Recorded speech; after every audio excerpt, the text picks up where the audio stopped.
Okay, so the focus of this chapter, or this part of the chapter, is factoring.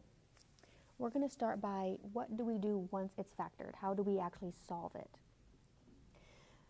I'm going to go into more detail once I'm back in class, but for what we need to know right now, anything that says that, so solution, root, 0, x-intercept, those all essentially mean the same thing. They're telling us to solve, and the way we're going to solve is we're going to set each factor equal to 0.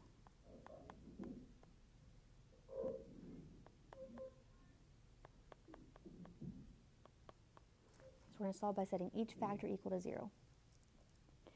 We can go through the rest of these vocab words once we're back together. So what we need to know right now is we're going to take each factor. So each of these things is a factor. So on the warm-up we did like factors of 5 would be 1 and 5 because 1 times 5 is 5. So if we think back to what we did in the last chapter, we had a problem like this and we multiplied or did our distributive property and we ended up with this. So just like 1 and 5 are factors of 5 because 1 times 5 is 5, well, this times this equals this polynomial. That means that x plus 2 is a factor of that, and x plus 3 is a factor of that. So each of those things is a factor. So when I say each factor equal to 0, I mean we're going to take this x minus 7 and set it equal to 0. Then we'll take the other factor, the x plus 5, and set it equal to 0. And then we have two independent equations we're going to solve. So we solve like normal. Opposite of minus 7 is plus 7 on both sides, which makes that cancel out because that gives 0. X equals 0 plus 7 is 7. So there's one of my solutions, x equals 7. And then we solve this other one. Opposite of plus 5 is minus 5. X equals negative 5 because 0 minus 5 is negative 5. There's a second solution. So we solve those individually separate from each other. And those are our answers. So those are our roots, those are our zeros, those are our x-intercepts. Anytime it says to solve, those things all mean the same thing. So the factors on number 2, we're going to take 3x plus 7 and set that factor equal to 0. Then we take the other factor, 3x minus 5, and set that equal to 0. And again, I have two independent problems that we're going to now solve. So do minus 7 on both sides. Divide both sides by 3, so we're just solving the two-step equation. I can't actually divide that out. It doesn't give a whole number, so instead I just leave it like that, negative 7/3. You could divide it and get a decimal, but then I want you to turn it back into a fraction, so it just ends up being negative 7/3. And then the second one, so add 5 to both sides. We get 3x equals 5. Divide both sides by 3. And x equals, again, that doesn't divide evenly, so we just leave it as a fraction, 5/3.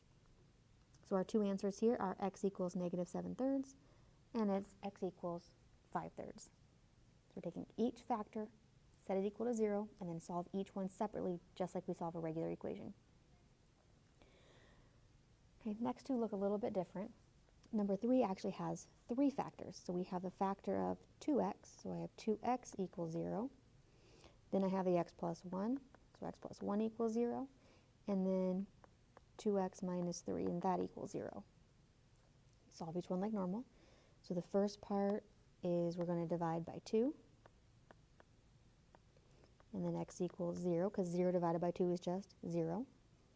For the second one, minus 1 from both sides, and x equals negative 1. And the last one is a two-step equation, so we're going to add 3 first. You almost always want to do adding and subtracting first. And that's going to give us 2x equals 3. Then we can do that division, divide both sides by 2. We get x equals, doesn't divide evenly, so we leave it as 3/2. So this one has 3 solutions. X equals 0, x equals negative 1, and x equals 3/2. Number 4, I'm going to write out what this one means. So if we remember from our last chapter, when this is squared, that just means I have 2 of those. So this really means negative 4, and then x plus 2, and then another x plus 2. Then I would set each factor equal to 0. And then this one, it looks kind of similar to number 3. We've got this number on the outside, like we had a 2x here. I have a 4, or a negative 4. If I set that negative 4 equal to 0, that doesn't actually make sense because negative 4 is not equal to 0. So when there's just a constant out here, just a plain old number and no variable, in number 3 we had a variable is 2x. When there's just that constant out here, just -4, we actually don't need to set that equal to 0 because it won't make any sense. So I can skip that one. And then these next two match. If I solve x plus 2 equals 0, and I solve x plus 2 equals 0, those are the exact same thing. So really there's no point in solving it twice because we're going to get the same answer. So we minus 2 from both sides, and we get -2. So number 4 actually only has one answer. Technically 2, but they're both matching answers. You get -2 twice. Okay. Now this next set, it says determine if the graph of the function has a given x-intercepts. Well, remember, x-intercepts is just another name for solving as a solution. So it says x-intercepts, it really just is saying, does it have the given solutions? So if the x-intercepts are 4 and 5, are the solutions or are the answers 4 and -5? So all we're doing is we are solving and seeing if 4 and -5 are actually answers, and then we're going to say yes they are or no they're not.